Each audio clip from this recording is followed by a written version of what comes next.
સર્વનામમાં ફેરફાર થતો હોય તેવા પ્રકારના વાક્યો આપણે જોવાના છીએ.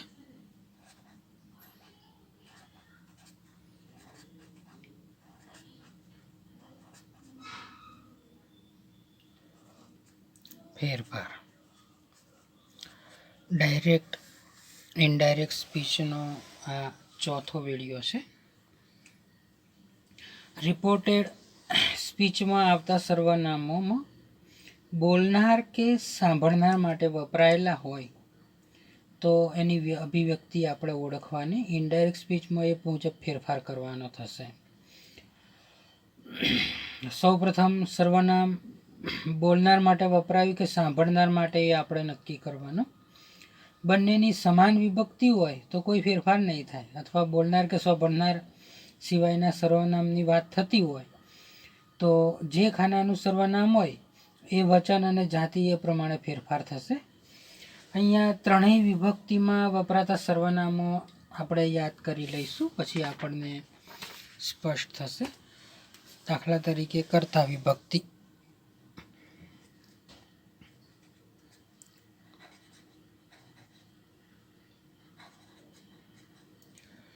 એનું કર્મ વિભક્તિમાં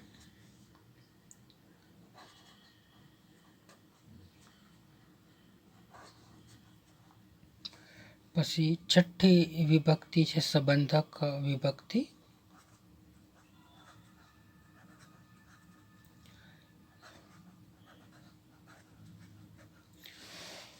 આપણે માની લો કે કર્તા વિભક્તિમાં આય હશે, આય, તો કર્મ વિભક્તિમાં એનું મી થશે. અને સંબંધક વિભક્તિ છે છઠ્ઠી વિભક્તિ, એમાં માય અને માઇન.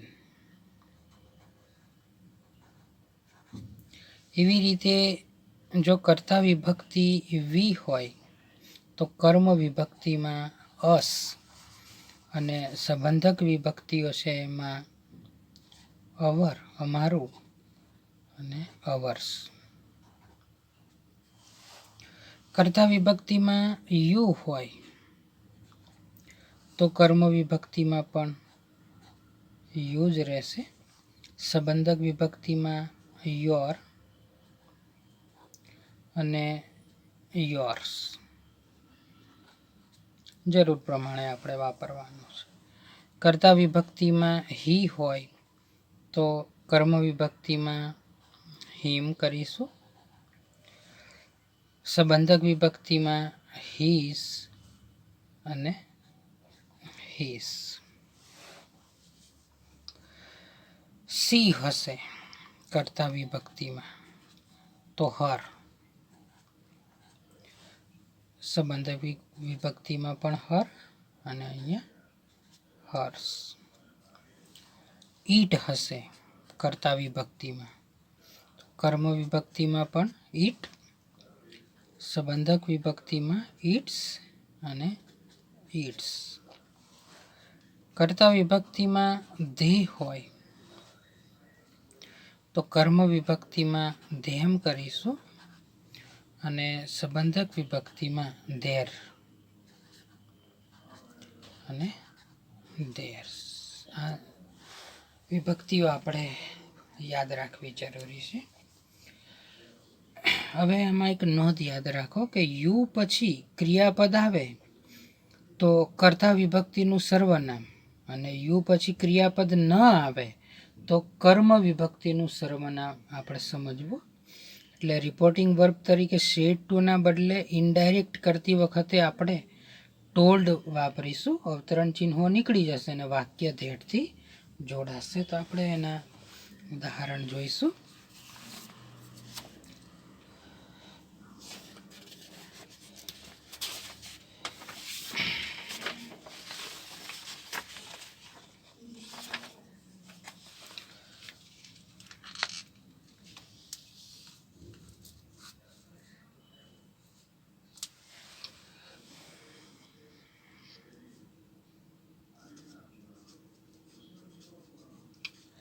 પલક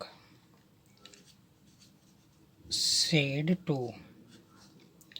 હિરલ. પલક હિરલને કહે છે. I shall bring your book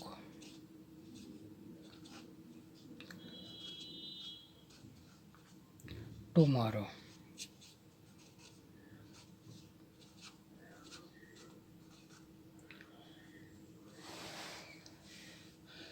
I shall bring your book tomorrow. તારી ચોપડી કાલે લાવીશ. તો આપણે હમણાં જે વાત કરી એ પ્રમાણે અહીંયા સાંભળનાર પણ છે લિસ્ટર. પલક હિરલને કહે છે, તો પલક સેડ ટુના બદલે આપણે મૂકીશું સેડ ટુ. આ ભૂતકાળ છે તો ટોલ્ડ. હિરલ. પલક ટોલ્ડ હિરલ. ધેડથી વાક્ય જોડવાનું હોય છે. અવતરણ ચિહ્ન નીકળી જાય. આપણે શીખ્યા કે સહાયકારક ક્રિયાપદ સેલ હોય તો એનું વુડ કરવાનું. હવે અહીંયા પલક હિરલને કહે છે કે હું તારી ચોપડી કાલે લાવીશ. હું એટલે અહીંયા કોણ? પલક. તો અહીંયા આઈનું આપણે કરીશું સી. આવા વાક્યોમાં ખાસ આપણે ધ્યાન રાખવાનું હોય સર્વનામમાં જેમાં ફેરફાર થતો હોય. સી સેલનું વુડ કર્યું. બ્રિંગ જ રહેશે. યોર એટલે હિરલની ચોપડી છે એટલે હર બુક.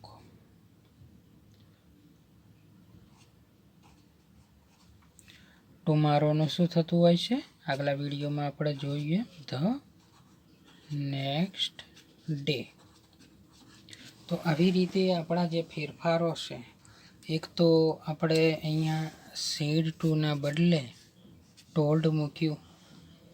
આઈ એટલે અહીંયા આપણે સમજવું પડે કે આઈ હું એટલે કોણ? તો પલક બોલે છે અને હિરલ સાંભળે છે. એના શબ્દો આ લખ્યા છે. તો હું તારી બુક, હું એટલે પલક, તારી એટલે હિરલની. તો એના માટે અહીંયા પણ ફેરફાર થયો હર. અને ટુમારોનું આપણે કર્યું ધ નેક્સ્ટ ડે કર્યું છે. બીજું એક વાક્ય લઈશું. હી સેડ ટુ મી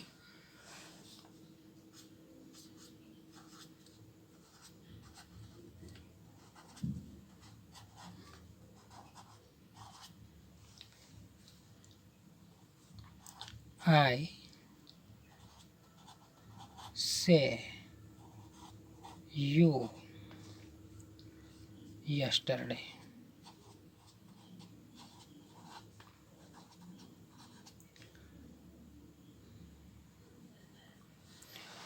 देखो ભૂતકાળનું છે. કાળ પરિવર્તન તો થવાનું જ. અહીંયા ધ્યાન કરવાનું. આઈ સે યુ yesterday, મેં તને ગઈકાલે જોઈ લી. હી સેડ ટુ મી, તે મને કહેશે કે મેં ગઈકાલે તને જોઈ લી. તો આપણો જે ફેરફાર છે એમાં સેડ ટુના બદલે હી ટોલ્ડ મી. આ ટુ નહીં લખવાનું, હી ટોલ્ડ મી. વાક્યને ધેડથી જોડવાનું. હવે અહીંયા આઈ, આ કોના મોઢામાંથી શબ્દ નીકળે છે? હી એટલે તે. તો હી ટોલ્ડ મી ધેટ હી. હવે વાક્ય અહીંયા આપણે કાળ પરિવર્તનમાં ફેરવતા હી હેડ સીન લખાશે. હી હેડ સીન મી. યસ્ટરડેનું શું થઈ જાય? The previous day.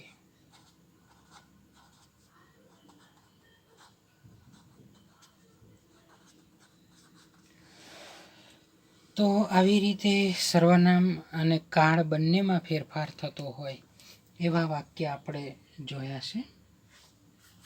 હવે આપણે પ્રશ્નાર્થ વાક્યની વાત કરવા જઈ રહ્યા છીએ કે પ્રશ્નાર્થ વાક્યની અંદર આપણે કેવા પ્રકારનો ફેરફાર કરવાનો થશે.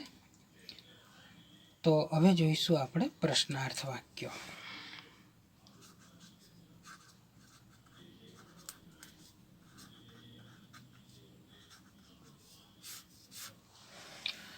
પ્રશ્નાર્થ વાક્ય રિપોર્ટેડ સ્પીચમાં આવે ને તો એમાં આપણે જે ફેરફાર કરવાનો થાય છે એમાં એક સહાયકારક ક્રિયાપદથી અને બીજો પ્રશ્નાર્થ સૂચક શબ્દથી. જો પ્રશ્નાર્થ વાક્યની શરૂઆતમાં સહાયકારક ક્રિયાપદ જેવા કે am, is, are, was, were, shall, will, should, would, can, could, has, have, had, may, might, had, may, might, do, does કે did બધા સહાયકારક ક્રિયાપદો છે. તો પ્રશ્નાર્થ વાક્યની શરૂઆત જ્યારે આવા સહાયકારક ક્રિયાપદોથી થતી હોય ત્યારે ઇફ અથવા વેધરથી વાક્ય જોડાશે. ઇફ અથવા વેધરથી.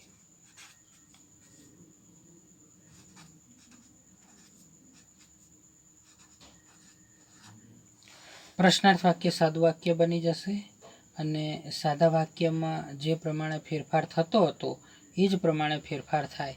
સેડ ટુના બદલે આપણે આસ્કડ મૂકવાનું છે અને પ્રશ્નાર્થ ચિહ્ન નીકળી જશે. તો ફરી એક વખત પ્રશ્નાર્થ વાક્યની શરૂઆત જો આવા સહાયકારક ક્રિયાપદોથી થશે ને તો આપણે ઇફ અથવા વેધર મૂકવાનું થશે અને ટોલ્ડના બદલે આસ્કડ રહેશે. પ્રશ્નાર્થ ચિહ્ન નીકળી જશે, સાદું વિધાન વાક્ય બની જશે. આપણે એનું એક ઉદાહરણ જોઈશું.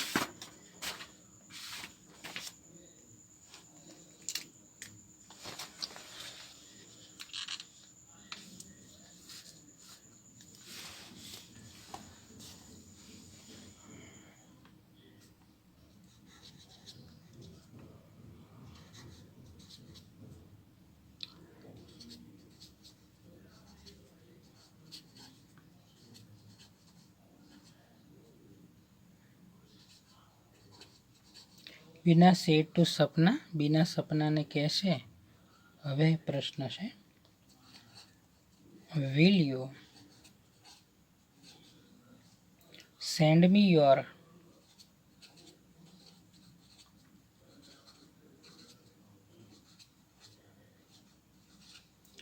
ડિક્શનરી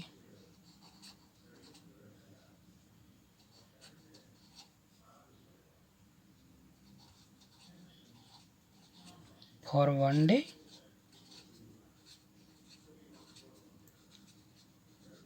શું તું મને એક દિવસ માટે ડિક્શનરી આપીશ? બીના સપનાને પ્રશ્ન કરે છે, પ્રશ્નાર્થ ચિહ્ન છે છેલ્લે. હવે આપણે જે રૂલ્સ છે એ પ્રમાણે ઇનડાયરેક્ટમાં ફેરવી રહ્યા છીએ.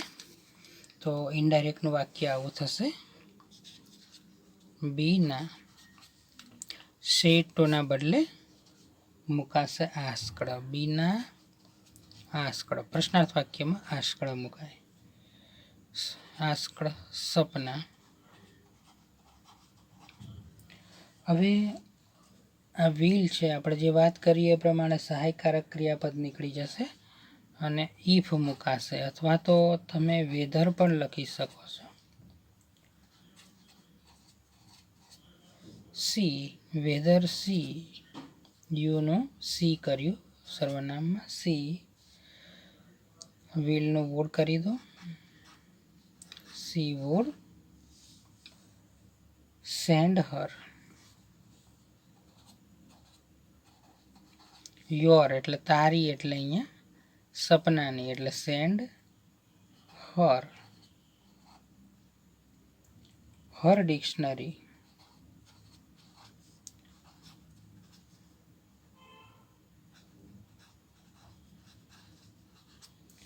પછી ફોર 1 day.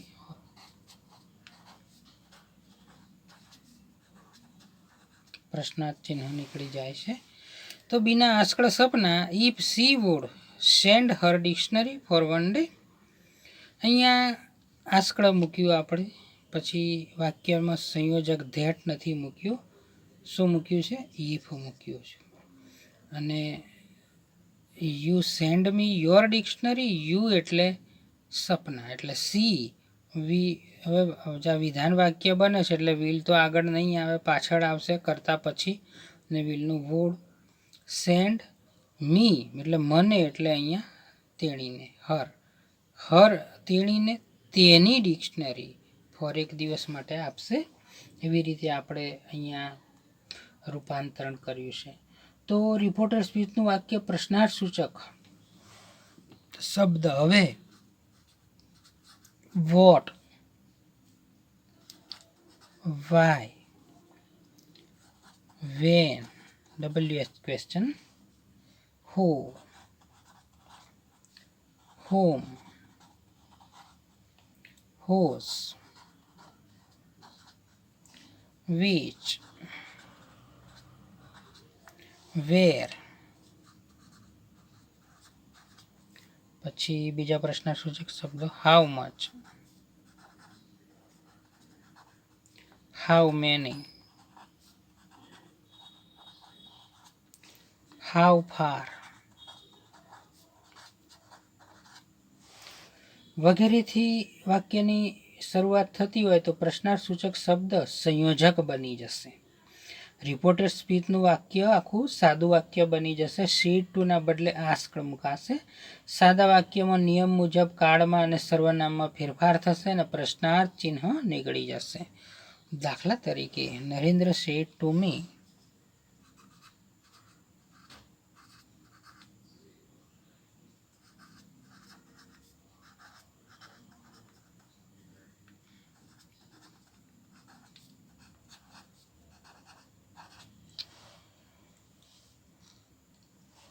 પ્રશ્નાર્થ ચિહ્ન છેલ્લે આવશે. પ્રશ્નાર્થ સૂચક શબ્દ છે વેર ઇઝ યોર કીસ. તારી ચાવીઓ ક્યાં છે? પ્રશ્નાર્થ ચિહ્ન. Narendrabhai said to me. Narendrabhai મને કહે છે વેર ઇઝ યોર કી, તારી ચાવી ક્યાં છે? તો આપણે જે વાત કરીએ એ મુજબ રૂપાંતર કરીએ. નરેન્દ્રભાઈ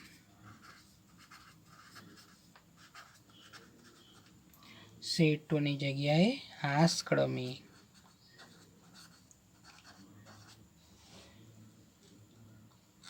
પછી અહીંયા દેખો WH આપણે જે વાત કરીએ એ પ્રમાણે આ જ સંયોજક બની જશે. અહીંયા જે વોટથી પૂછાયો હોય તો વોટ, વેરથી પૂછાયો છે તો વેર.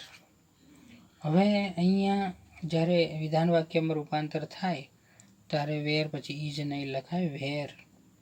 યોર કીની જગ્યાએ માય કી. જે મને પૂછે છે તો માય કી વોચ. ઇજનું શું થઈ ગયું? વોચ. કારણ કે કાળ પરિવર્તનનો નિયમ પણ આપણે યાદ રાખવાનો. ઇજનું શું કરવાનું? વોચ. આ વિધાન વાક્ય છે એટલે અહીંયા ક્રમમાં પણ ફેરફાર થાય છે. તો નરેન્દ્રભાઈ asked me where my key watch. બીજું એક વાક્ય લઈ લઈશું.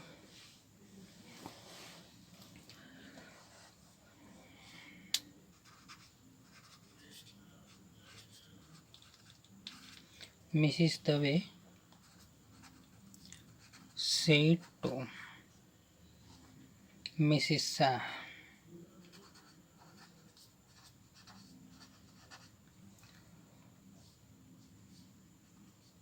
રિપોર્ટર સ્પીચનું વાક્ય છે why did you teach English.